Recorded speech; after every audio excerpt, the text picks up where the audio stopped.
नमस्कार किसान भाइयों।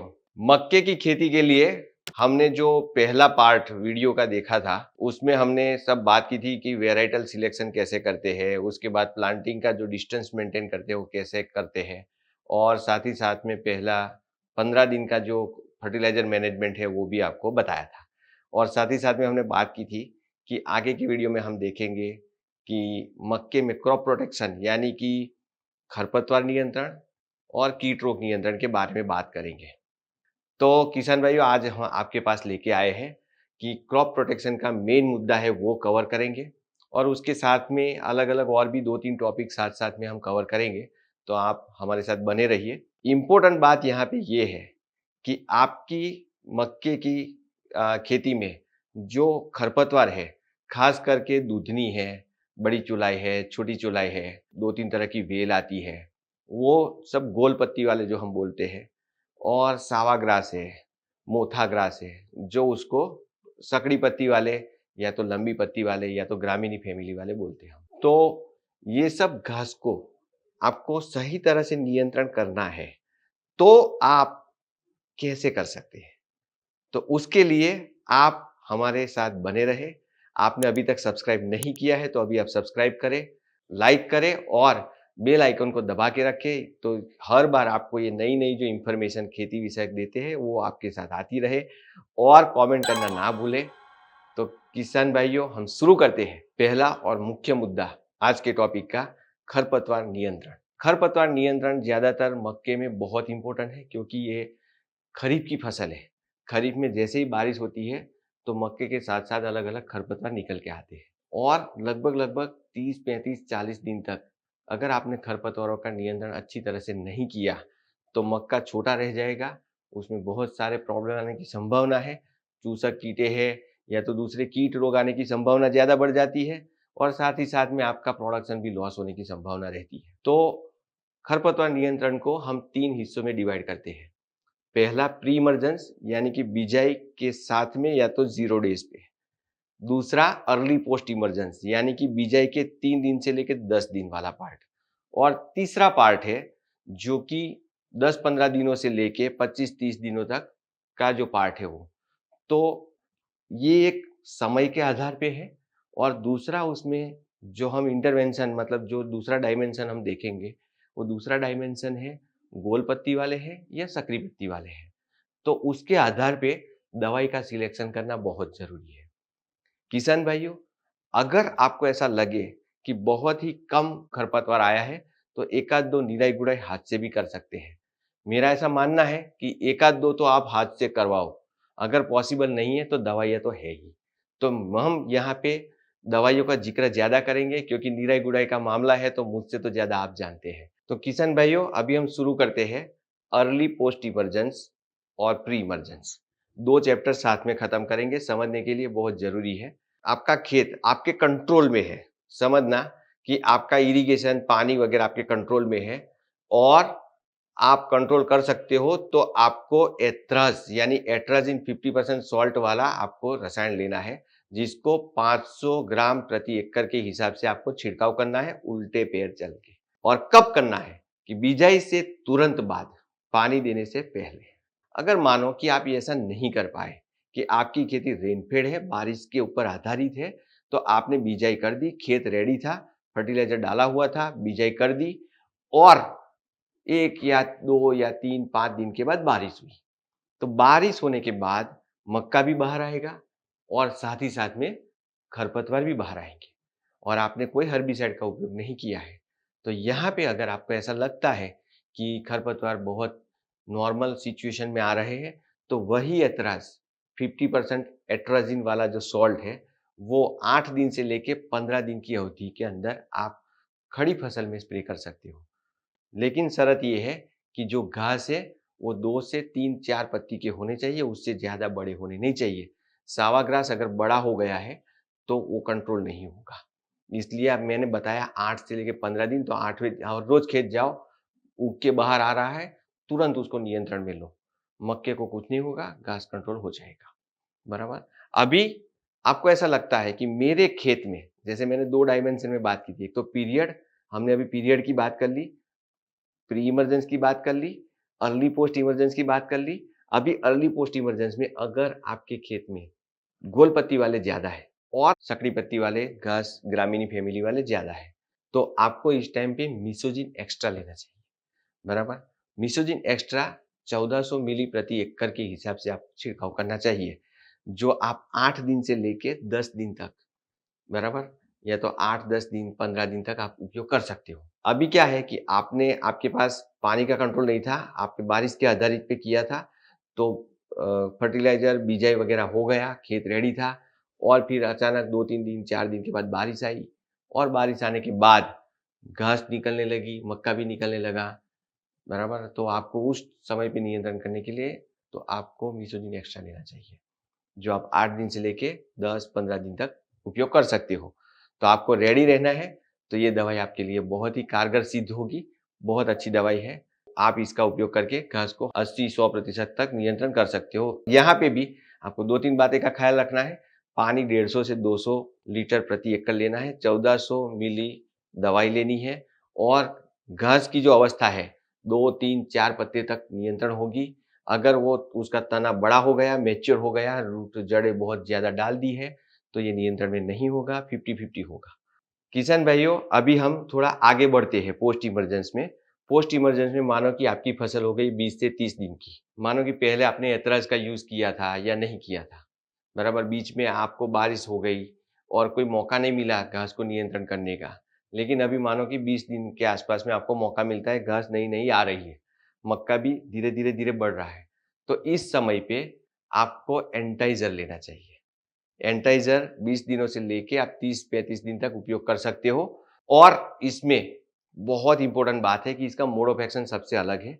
इसमें घास पीली होगी, पीली होने के बाद पर्पल होगी या तो ब्राउन होगी और मुरझाएगी फिर सूख जाएगी। इसके बीच में दवाई के बाद में लगभग 10 से 15 दिनों तक आपको कोई न्यूट्रिशन नहीं देना है। न्यूट्रिशन दिया तो वो वापस कलर में आ जाएगी। क्यों? क्योंकि ये जो दवाई काम करती है वो ग्रीन जो हरित द्रव्य है, प्रकाश संश्लेषण के, उसको मारने का काम करती है या तो उसका बढ़ावा नहीं होने देते, बराबर? अगर सनलाइट कम है, तो भी दवाई का असर कम होगा, क्योंकि सनलाइट जब आएगी तब हरित द्रव्य काम करेगा, बराबर? तो सनलाइट अगर अच्छी है, तो दवाई ज़्यादा अच्छी तरह से काम करेगी, बराबर? सनलाइट कम है, तो कम काम करेगी। अभी बहुत ही सिंपल तरीके से जाते हैं। इस दवाई का प्रयोग एंटाइज़र का आपको 20 से लेके 30 दिन के प्रयोग करना है। इसका रिज़ल्ट 14 से 21 दिन तक आता है। मतलब मानो कि आपने एक एग्ज़ाम्पल के तौर पे समझाता हूँ कि 20 दिनों का फसल था आपका और आपने उपयोग किया और लगभग 14 से 21 दिन, मतलब मानो कि 17-18 दिन तक एवरेज रिज़ल्ट आता है। तो 20 दिन प्लस दूसरे 18 दिन, यानी कि 35 से 40 दिन तक रिज़ल्ट आएगा। उसका असर रहेगा। तब तक वो घास जैसे आएगी नियंत्रण हो जाएगी, बराबर? जो भी घास आई हुई है वो नियंत्रण हो जाएगी। तो इसका बहुत बड़ा फ़ायदा है, थोड़ा-सा लॉन्ग रेसिडुअल इफ़ेक्ट है, इसलिए आपको थोड़ा बहुत फ़ायदा होने की संभावना है। तो एंटाइज़र का बहुत बढ़िया फ़ायदा है। इसको आप 30 मिली प्रति एकड़ के हिसाब से प्रयोग कर सकते हो। साथ ही साथ में अगर आपको ज़रूरत लगे, तो एंटाइज़र के साथ-साथ में आप एथराज का भी प्रयोग कर सकते हो।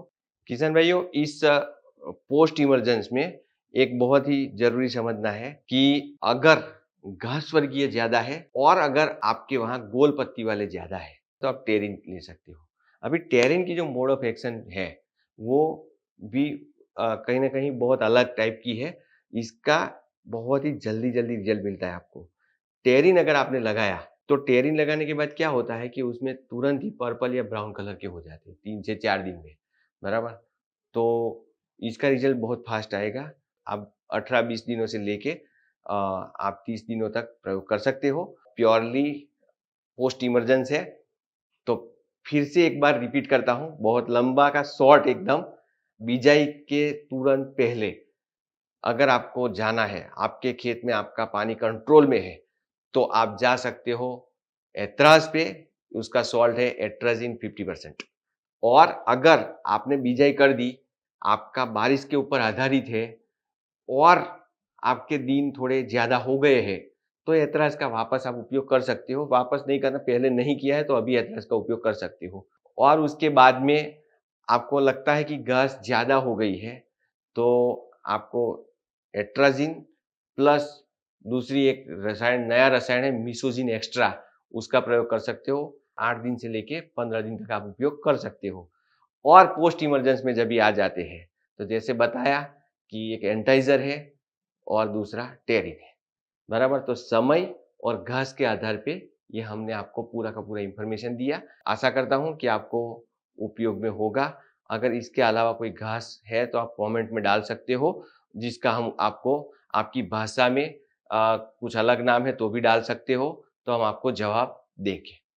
अभी और एक चीज़ है कि अगर ये पूरे के पूरे में मैंने कहीं न कहीं मोथा, नागर मोथा का उपयोग नहीं किया है, मतलब ज़िक्र नहीं किया है। अगर आपको खेत में नागर मोथा बहुत ही परेशान कर रहा है, तो आप हेलोसल्फ्यूरॉन मिथाइल वाली दवाई प्रयोग कर सकते हो। तो ये सब मैंने आपको खरपतवार नियंत्रण के लिए स्टेज वाइज़, घास वाइज़ जो आपको ब्यौरा दिया। आशा करता हूँ कि आपको उपयोग में होगा।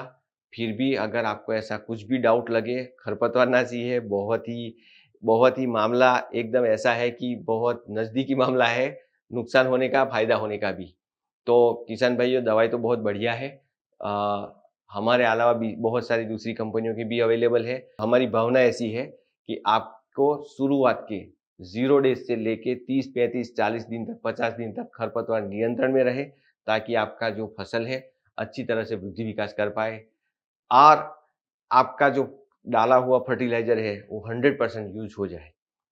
क्योंकि शुरुआत में ग्रोथ, वृद्धि, विकास करना बहुत ही आवश्यक है।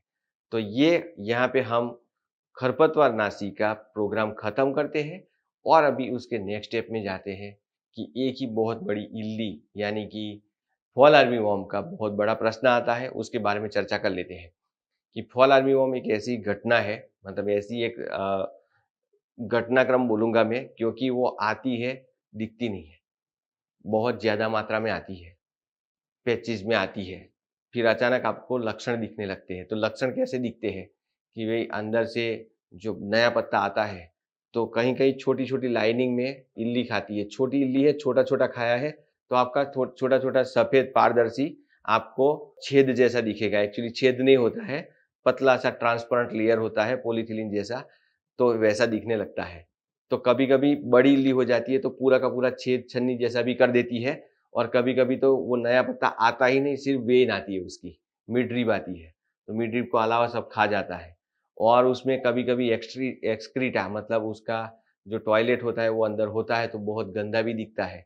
और कभी-कभी ऐसा होता है कि पैचेज़ में दिखता है और कभी बहुत ही ज़्यादा डैमेज हो तो पूरे खेत में भी आपको दिखता है। तो हम उसको स्टेज के आधार पे शुरुआत की अवस्था में आपको दिखे, तो आप किलेक्स 80 ml प्रति एकड़ के हिसाब से छिड़काव कर सकते हो।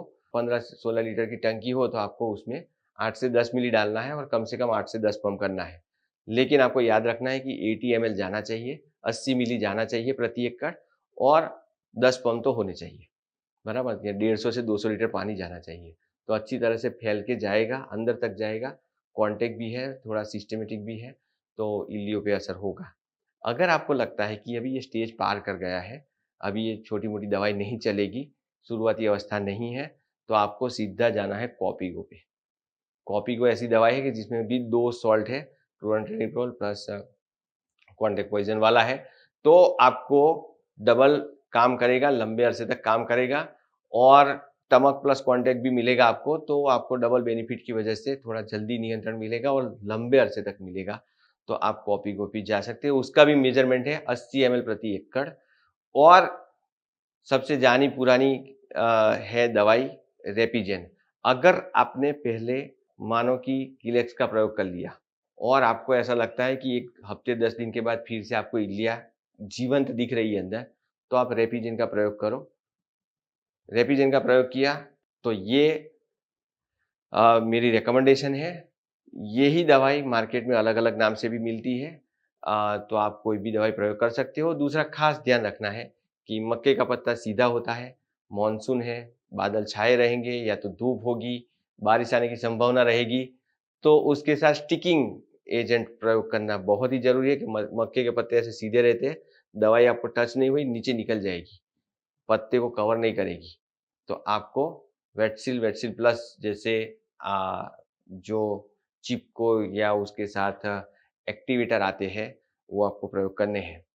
तो उससे आपका रिजल्ट और अच्छे से बढ़ेगा। एक छोटा-मोटा डिसीज़ आता है कि टर्सिकम लीफ ब्लाइट जिसको बोलते हैं, अगर वो आता है तो कमेंट डालिए, तो हम आपको स्पेशली उसके लिए रिकमेंडेशन या तो ट्रीटमेंट बता सकेंगे। तो ये अभी हम खरपतवार नियंत्रण, इल्ली नियंत्रण और डिसीज़ नियंत्रण के में हमने बात किया है। तो अभी यहाँ से हम फर्टिलाइज़र और दूसरे इश्यू पे जाते हैं। दूसरे इश्यू में दोस्तों ऐसा है कि अभी इश्यू आया नहीं है लेकिन आने वाला है, बराबर? मल्टी क्रॉपिंग जिसको बोलते हैं, और वो रिलेटेड है फर्टिलाइज़र मैनेजमेंट से या तो स्पेसिंग मैनेजमेंट से। इसलिए मैं आज आपको बता रहा हूँ कि आपने बिजाई अगर नहीं की है, तो बिजाई जैसे मैंने पहले भी बताया था, अभी फिर से बताता हूँ कि बिजाई का जो तो अगर आपकी ज़मीन भारी ज़मीन है, तो आपको 2 फीट में करनी चाहिए और 2 पौधे के बीच में आपको 20 सेंटीमीटर कम से कम अंतर रखना चाहिए, नहीं आधे फुट से ज़्यादा रखना चाहिए। अगर ज़मीन आपकी बलुई मिट्टी है, हल्की ज़मीन है, तो आपको 45 सेंटीमीटर मतलब 1.5 फुट का डिस्टेंस रखना चाहिए और पौधे से पौधे के बीच की दूरी आपको 20 सेंटीमीटर कम से कम रखनी चाहिए। अगर ऐसा नहीं करते हो, तो मल्टी क्रॉपिंग की समस्या भी रहने की संभावना है। कई किसान भाई क्या करते हैं, उसका एग्ज़ाम्पल सिंपल तरीके से देता हूँ कि मानो कि हमारा 101 मक्का बहुत अच्छा लगा आपको, मॉनसून था, बहुत अच्छी तरह से प्रोडक्शन आया, 100 दिन में प्रोडक्शन हो गया, अच्छा 20-22 क्विंटल आ गया। तो वो किसान भाई क्या करते हैं कि फिर से रब्बी में उसका ही बिजाई करते हैं। तो ऐसा मत करो। जो कंपनी का रिकमेंडेशन है कि ये रबी का है, तो रबी में प्रयोग करो, स्प्रिंग का है तो स्प्रिंग के उपयोग करो, खरीफ का है तो खरीफ में ही डालो, बराबर? तो विंडो के बाहर सोइंग नहीं करना है, डिस्टेंस प्रॉपर मेंटेन करना है, वो 2 बातें अभी ध्यान पे रखने वाली बात है। और तीसरी बात मल्टी क्रॉपिंग की समस्या को लेके या तो क्रॉप में आने वाली समस्या को लेके खास करके 3 पोषक तत्व है, जिसकी वजह से ये समस्या ज़्यादा से ज़्यादा आती है, वो है फास्फोरस, दूसरा जिंक और तीसरा बोरॉन, बराबर? अगर आपके खेत में नाइट्रोजन ज़्यादा चला गया, यानी कि आपने 20, 30, 40 दिन के जो समय होता है बिजाई के बाद का, उसमें किसान भाई क्या करते हैं, ज़्यादा से ज़्यादा यूरिया डालते हैं, नाइट्रोजन डालते हैं और ऊपर से बारिश होती है। बारिश मतलब नाइट्रोजन का पानी ही होता है। तो अगर किसान भाई ने कोई ऑर्गेनिक मैटर यूज़ नहीं किया है, फास्फोरस बैलेंस नहीं किया है, माइक्रोन्यूट्रिएंट यूज़ नहीं किया है, नाइट्रोजन की मात्रा ज़्यादा जाता है, तो भी आपको मल्टी क्रॉपिंग की समस्या आने की संभावना रहेगी। क्योंकि पौधा बढ़ जाएगा, उसमें फास्फोरस कम होगा, फलिनीकरण कम होगा, जिंक कम होगा, बोरॉन कम होगा, फलिनीकरण कम होगा, तो दाने भी कम ज़्यादा सेटिंग होने की संभावना है। उसके साथ में मल्टी क्रॉपिंग की भी समस्या रहने की संभावना है। एक और मुद्दा है जो हमारे कंट्रोल में नहीं है, लेकिन हो सकता है कि एक लंबे अरसे तक बारिश चले बिजाई के बाद और वातावरण बहुत ही ठंडा चले, ग्रोथ का पैटर्न बदल जाए, मानसून का पैटर्न थोड़ा इधर-उधर हो, तो थोड़ा बहुत ये मल्टी क्रॉपिंग की उस समय पे समस्या है, लेकिन इस पे हमारा कोई नियंत्रण नहीं है। जो नियंत्रण वाली बात है वो मैंने आपको बताई कि आप नाइट्रोजन का उपयोग बहुत ही रफ्ता-रफ्ता, धीरे-धीरे करो। करना है, नहीं करना ऐसा नहीं है, लेकिन कॉम्बिनेशन करके करो। एक बार आपने पहले डीएपी दिया था, उसका नाइट्रोजन चल जाएगा, बाद में 20 से 30 दिनों में जब देते हो, तो उसके साथ सल्फर, माइक्रोन्यूट्रिएंट, मैग्नीशियम दो, बराबर? और बोरॉन का 1 या 2 स्प्रे करो या जिंक का 1 या 2 स्प्रे करो इसी अरसे में, पहले वीडियो में भी मैंने बताया था। तो ये सब करने से तंदुरुस्ती अच्छी रहेगी, तो ये समस्या बहुत कम आएगी और दाने जो नहीं भरने की समस्या है, वो भी अभी से तैयारी शुरू हो जाएगी। किसान भाइयों, फर्टिलाइज़र का एक छोटा-सा बात करना है कि ये तो प्रॉब्लम सॉल्व करने के लिए मैंने स्टेटमेंट दिया फर्टिलाइज़र का, लेकिन प्रॉपर वे से अगर करते हो आप, तो 1 डोज़ बहुत इम्पोर्टेंट है यहाँ पे कि आप 20 से 30 दिनों के बीच में एक फर्टिलाइज़र का डोज़ दो, जिसमें नाइट्रोजन की आवश्यकता है, आप आधी से 1 बोरी दे दो, मतलब 20 से 40 किलो दे दो। उसके साथ में थोड़ा-सा पोटाश मतलब 25 किलो पोटाश डाल दो। उसके साथ में अगर पहले आपने ज़िंक नहीं डाला है या तो सल्फर नहीं डाला है, तो सेल ज़िंक का प्रयोग कर सकते हो या तो ज़िंक अलग से और सल्फर अलग से भी प्रयोग कर सकते हो। आप सिर्फ 3 से 4 किलो या 5 किलो आप सल्फर डालो और उसके साथ में थोड़ा-सा 2 से 3 किलो जितना ज़िंक डाल दो, इस समय पे, बराबर? और उसके साथ में ऊपर से 1 स्प्रे बोरॉन का कर दो, बहुत अच्छा रहेगा। पौधे में बोरॉन की भी आवश्यकता उतनी ही रहती है, तो अभी 1 डोज़ दे दो। अगर आपके खेत में मतलब जो मिट्टी है उसमें कैल्शियम की बहुत कमी पाई जाती है, तो आप एक नैनोबेटा कैल्शियम का भी स्प्रे ले सकते हो।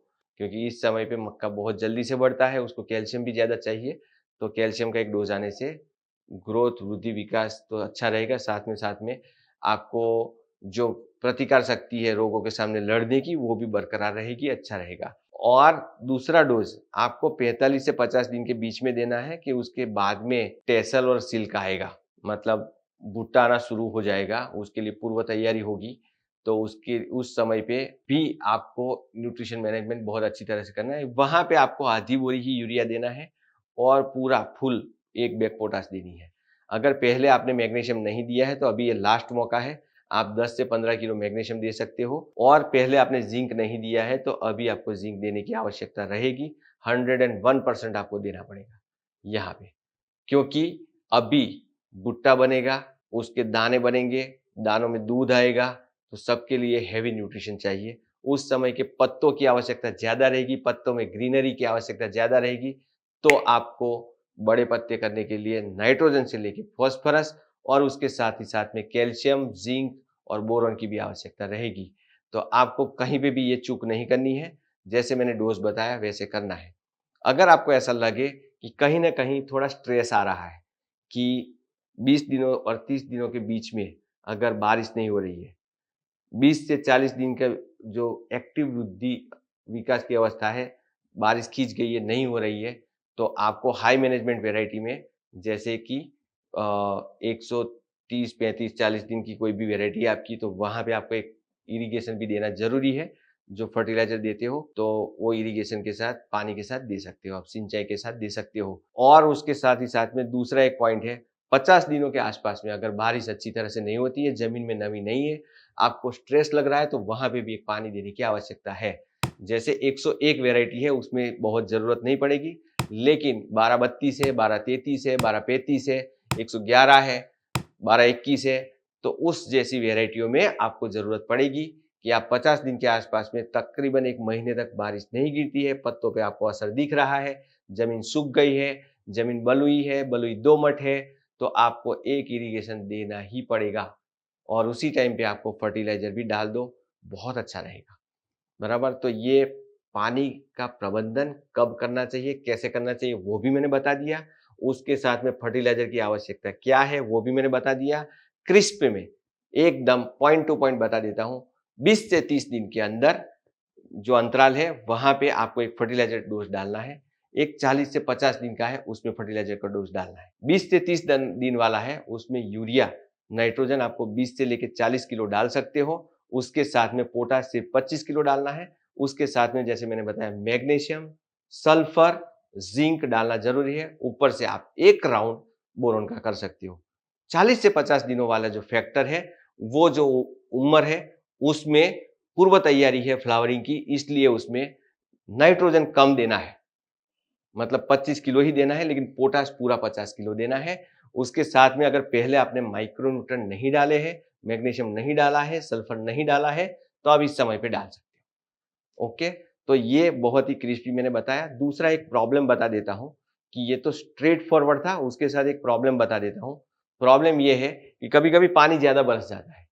आपकी ज़मीन मध्यम से भारी ज़मीन है, तो ज़मीन में पानी भरने से क्या होता है, रूट एक्टिविटी कम हो जाती है, ज़मीन में ऑक्सीजन कम हो जाता है और पत्ते पर्पल कलर के हो जाते हैं। तो दोस्तों ये समझना कि ये फफूंदी नहीं है, पत्ते सिंपल पर्पल करके नीचे के पत्ते, नीचे का पत्ता जो होता है उससे ऊपर के 4-5 पत्ते, ऊपर के पत्ते ग्रीन रहेंगे या तो थोड़े से पीले हो जाएंगे, लेकिन नीचे के पत्ते प्रॉपरली पर्पल ब्राउनिश कलर हो जाता है, जामुनी कलर जिसको बोलते हैं वो हो जाते हैं, जामुन जैसा कलर हो जाता है। तो आपको समझना है कि ये फास्फोरस की डेफिशिएंसी है, ये कोई फफूंदी नहीं है। इसके लिए आपको फास्फोरस डालना है जमीन में, जिसकी वजह से फास्फोरस डाला आपने, इंस्टेंट रिजल्ट वाला कोई डालते हो आप, जैसे कि 24-24-0 है, बराबर? या तो आपके पास ड्रिप है तो हमारा वाटर सॉल्युबल आता है वो डालते हो आप, 05234 डालते हो, बराबर? 06020 डालते हो, बराबर? तो वो डालना जरूरी है। अगर आपने उस टाइम पे कोई ऑर्गेनिक मैटर नहीं डाला है, तो मेरा रिकमेंडेशन सीधा-सीधा ऐसा है कि 20-20-0-13 या तो 24-24-0 उसके साथ भूमिका डालना ज़रूरी है। तो रूट एक्टिविटी भी बढ़ जाएगी, फास्फोरस भी मिल जाएगा और आपका फसल का रिकवरी फास्ट होगा।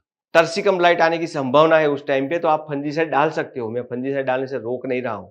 लेकिन प्रॉब्लम जड़ में है तो ऊपर की ट्रीटमेंट काम नहीं करेगी, जड़ में ही काम करेगी। तो जड़ में रूट की समस्या होती है, पानी जब भरता है तब। ओके, तो ये सब मैटर है बहुत इंपॉर्टेंट इस समय पे 50-60 दिनों तक। उसके बाद में छोटे मोटे कोई डिसीज आते हैं, कोई इल्ली वगैरह आती है, तो जैसे मैंने पहले दवाई बताई है उसके हिसाब से सिम्टोमेटोलॉजिकली जो भी प्रॉब्लम आता है उसके स्टेटमेंट पे काम कर सकते हो। लेकिन मक्के में ये जो पहले 50-60 दिन की अवस्था है उसके लिए मैंने बात की। अगले वीडियो में हम देखेंगे प्रॉपरली ये मल्टी कॉबिंग का प्रॉब्लम होता है। दूसरा अगेन दूसरे ब्राउनिंग वगैरह फंगस वगैरह का प्रॉब्लम होता है या तो इल्ली वगैरह का प्रॉब्लम होता है, वो छोटे मोटे प्रॉब्लम लेंगे और उसके साथ ही साथ में फर्टिलाइजर मैनेजमेंट लेंगे। तब तक के लिए मैं आपसे रजामंदी मांगता हूं और आपको फिर से मैं बताना चाहता हूं कि अगला वीडियो देखने के लिए पहले तो आप अपने बेल आइकन को दबा दीजिए। दूसरा, अभी तक सब्सक्राइब नहीं किया है तो सब्सक्राइब कर दीजिए। तीसरा, आपके दोस्तों को शेयर कीजिए ताकि ज़्यादा से ज़्यादा लोगों में ये सही इंफॉर्मेशन जाए। और लास्ट में मैं जो भी कुछ बोला हूँ यहाँ पे मेरे अनुभव के आधारित पे बोला हूँ।